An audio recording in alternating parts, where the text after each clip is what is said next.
सलग 3 ते 4 आठवडे नाशिकच्या जागेवरून महायुतीत चाललेलं कुरघोडीचं राजकारण तुर्तास संपुष्टात आले।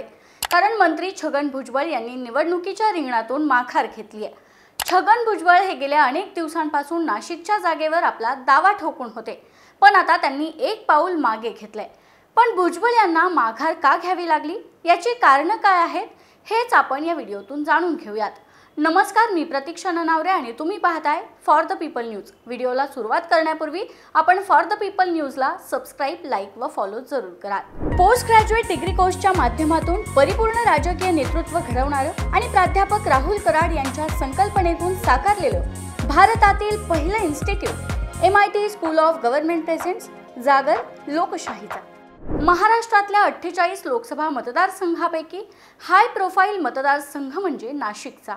इथली महायुतीची उमेदवारी ही शिवसेना, भाजप आणि राष्ट्रवादी या 3 प्रबळ पक्षाच्या दाव्यांमध्ये अडकली होती।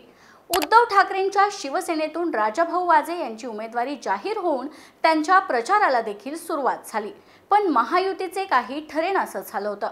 एकनाथ शिंदेंच्या शिवसेनेचे विद्यमान खासदार हेमंत गोडसे, महानगर प्रमुख अजय बोरस्ते, भाजपचे 3ही आमदार देवयानी फरांदे, सीमा हिरे आणि राहुल ढिकले हे आपापल्या नेतृत्वांकडे पक्षाच्या उमेदवारीसाठी हट्ट धरून बसले होते।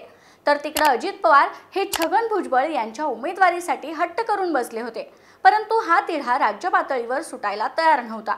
त्यानंतर भुजबळ यांनी पत्रकार परिषद घेऊन स्वतःहून नाशिकच्या शर्यतीतून माघार घेतली।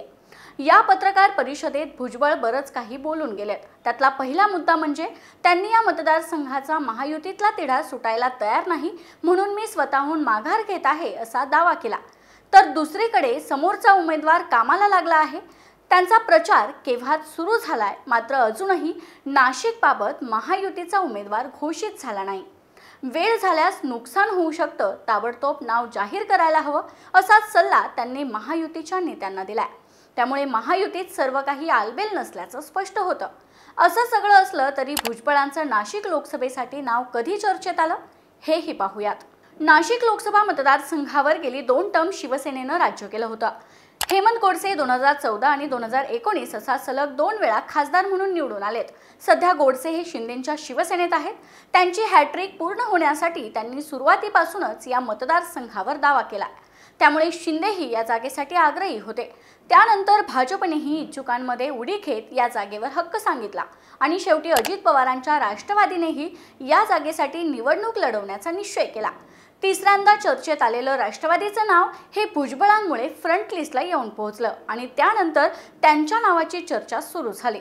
नाशिक लोकसभा मतदारसंघात आपण उमेदवारी करावी अशी सूचना खुद्द पंतप्रधान नरेंद्र मोदी आणि केंद्रीय गृहमंत्री अमित शहा यांनी केली होती। त्याची माहिती होळीच्या दरम्यानच अजित पवार, प्रफुल्ल पटेल आणि सुनील तटकरे यांनी आपल्याला दिली होती। त्यामुळे आपण नाशिक मतदारसंघातून तयारी सुरू केली होती, पण या मतदारसंघाचा महायुतीतला तिढा सुटायला मात्र तयार नाही, म्हणून मी स्वतःहून माघार घेतोय असा दावा भुजबळ यांनी पत्रकार परिषदेत केला। नाशिक लोकसभा मतदारसंघातून माघार घेताना छगन भुजबळ यांनी जी कारणं दिली ती वेगळी असली तरी प्रत्यक्षात हा नाशिकमधल्या हिंदुत्ववादी मतदारांचा विजय मानला जातो। नाशिकमधल्या हिंदुत्ववादी मतदारांचा दबाव महायुतीतल्या 3ही घटक पक्षांना मान्य करावा लागला आहे। शिवाय नाशिकमधली स्थानिक पातळीवरची वस्तुस्थिती पूर्ण वेगळी होती आणि आहे असंही बोललं जाते। नाशिक लोकसभा मतदारसंघातले 3 विधानसभा मतदारसंघ हे भाजपकडे आहेत। सिन्नर सारखा मतदारसंघ हा राष्ट्रवादीकडे असला तरी तिथला मतदार हा भाजपकडे झुकलाय। अशा स्थितीत भुजबळांची उमेदवारी राष्ट्रवादीच्या घड्याळ चिन्हावर लादणे ही बाब तितकीशी नाशिकच्या मतदारांना रुचणारी आणि पचणारी नव्हती। मग भले छगन भुजबळांची उमेदवारी स्वतः मोदी किंवा अमित शहा यांनी पुढे रेटली असती तरी नाशिक शहरातल्या मतदारांना प्रत्यक्ष घराबाहेर काढून मतदान केंद्रावर आणून मतदान करून घेण्याचे फार मोठे आव्हान हे छगन भुजबळांपुढे होतं। ते छगन भुजबळांच्या आवाक्याबाहेरचं होतं। याला आणखी एक कारण कारणीभूत ठरलं, ते म्हणजे मोदी किंवा शहा नाही तर छगन भुजबळांचा गेल्या काही वर्षांमधला राजकीय वक्तव्यांचा इतिहास। छगन भुजबळ यांनी आपली ओबीसी वोट बँक पक्की करण्याच्या नादात पुरोगामी भूमिका अधोरेखित करताना अतिरेक केला होता। नाशिकच्या हिंदुत्ववादी मतदारांना भुजबळांची मतं रुचणं आणि पचणं शक्यच नव्हतं। तशी ती रुचली आणि पचली देखील नाहीत। त्यामुळे छगन भुजबळांच्या उमेदवारीला नाशिकमधून फार मोठा विरोध होता।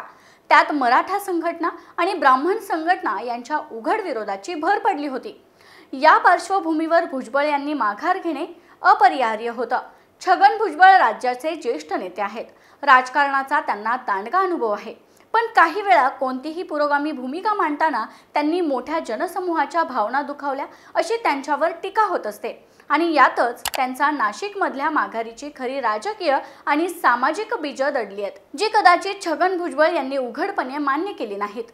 वरिष्ठ नेतृत्वाने त्यांना नाशिकची जबाबदारी दिली असती तरी नाशिकमधल्या हिंदुत्वनिष्ठ मतदाराला घराबाहेर काढून त्यांना मतदान केंद्रापर्यंत आणून त्यांचे अनुकूल मतदान करवून घेण्याची किमया भुजबळांची उमेदवारी लादणाऱ्यांना देखील साध्य करता आली नसती, हे लक्षात घ्यावं लागेल।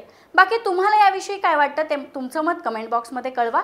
व्हिडिओ आवडल्यास लाईक करा आणि अशाच नवनवीन व्हिडिओजसाठी फॉर द पीपल न्यूज चॅनलला यूट्यूब व फेसबुकवर सबस्क्राईब करायला विसरू नका। धन्यवाद।